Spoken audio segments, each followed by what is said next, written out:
Sarah moved into her late grandmother's house, finally ready to explore the overgrown property she'd inherited. Deep in the back garden, beneath tangled branches, she found a figure seated cross-legged under a tree. It was caked in dried, cracking mud that revealed something darker underneath. The shape was unmistakably human, shoulders hunched, head tilted forward as if waiting. When Sarah stepped closer, the eyes seemed to track her movement. Sarah Mitchell had always meant to visit more often. When her mother passed away, she received land that sat adjacent to her grandmother's old house.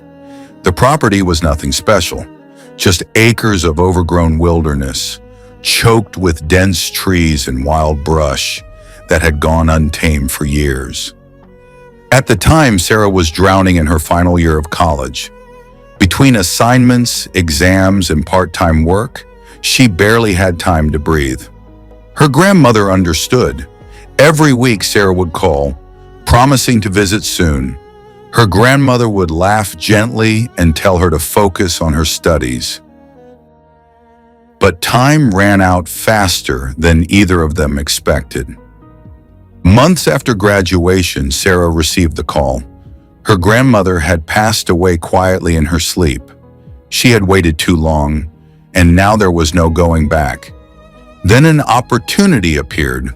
Sarah landed a job near her grandmother's old neighborhood. The decision felt right. She moved into the house where she had spent countless childhood summers. She decided to explore the overgrown property her mother had left her. Armed with gardening gloves and determination, Sarah began clearing paths through the dense brush. Then she reached the back garden and everything stopped. There, sitting beneath a tree, was a figure. Sarah froze. The figure sat cross-legged, perfectly still, its entire body caked in thick, dried mud. The mud had cracked in places, revealing something darker underneath. But the shape was unmistakably human. Shoulders, arms, a head tilted slightly forward. Every detail looked too real, too precise. Her breath caught in her throat. Sarah took a cautious step closer, then another. But something made her stop. The longer she stared, the more her mind began to race. Was that a hand?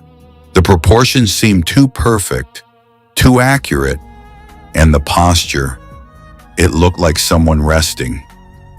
Sarah backed away slowly, her heart pounding against her ribs. She went inside and locked the door behind her. It was just a statue. Her grandmother probably put it there for decoration, or maybe it was an art project from years ago. But sleep didn't come easily that night. Every time she closed her eyes, she saw that mud-covered form sitting in the darkness of the garden, waiting. The image burned itself into her mind, refusing to fade. She tossed and turned, checking the locks on the doors multiple times. Dawn couldn't come fast enough.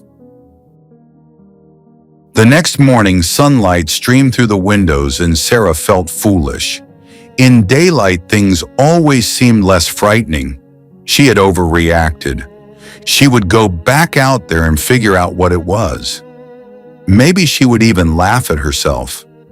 Maybe it was nothing more than her exhausted mind playing tricks. Fear had a way of making everything seem worse than it really was.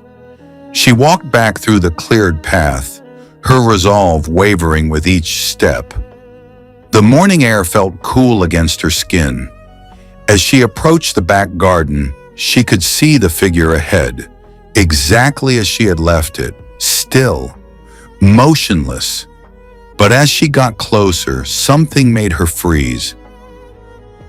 The eyes. She could swear the eyes moved, not the whole head, just the eyes tracking her as she approached. A glint, a shift, something alive in that mud-covered face. Sarah's phone was in her hand before she even realized what she was doing. Her fingers trembled as she dialed the police. When the dispatcher answered, Sarah's voice shook as she explained what she had found. She wasn't sure what it was, but something felt terribly wrong. Two officers arrived within 20 minutes. Sarah met them at the front of the house, leading them through the property. She could tell they were skeptical, probably thought she was overreacting to some garden ornament, but they followed her anyway. When they reached the figure, both officers stopped. One of them approached cautiously, reaching out to touch the mud-covered surface. His knock produced a hollow sound that echoed slightly. The officers exchanged a glance. One of them began brushing away the dried mud from the shoulder. Beneath the cracked surface, smooth plastic emerged. A mannequin, not a person, just plastic and paint. Sarah felt relief wash over her, but confusion quickly followed. What possible purpose could it serve? Then one of the officers leaned closer, examining the head. He reached behind the mannequin's skull and pulled out something small, a device, no bigger than a deck of cards. It was a security camera. The lens had been embedded where the eyes should be, positioned to look out through the cracked mud. The camera was connected to a motion tracking mechanism, which explained why the eyes seemed to move. The device had been following Sarah's movements, recording everything. The officer explained that there had been a series of burglaries in the area over the past few years. Sarah's grandmother had apparently commissioned this unusual creation to deter thieves. The mud-covered mannequin, positioned to look like someone always watching, combined with the hidden camera, was her way of protecting her property. It was unconventional, but undeniably effective.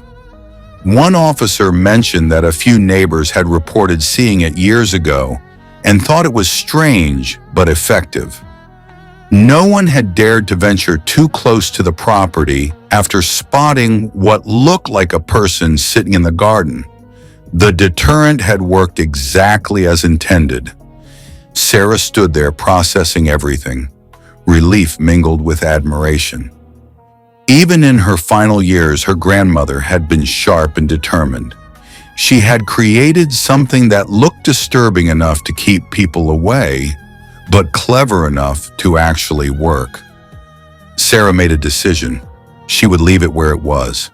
The mud-covered mannequin would stay in the back garden, continuing its silent watch.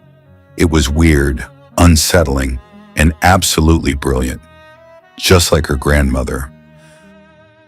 What would you have done if you discovered something like this on your property? Would you have kept it or removed it?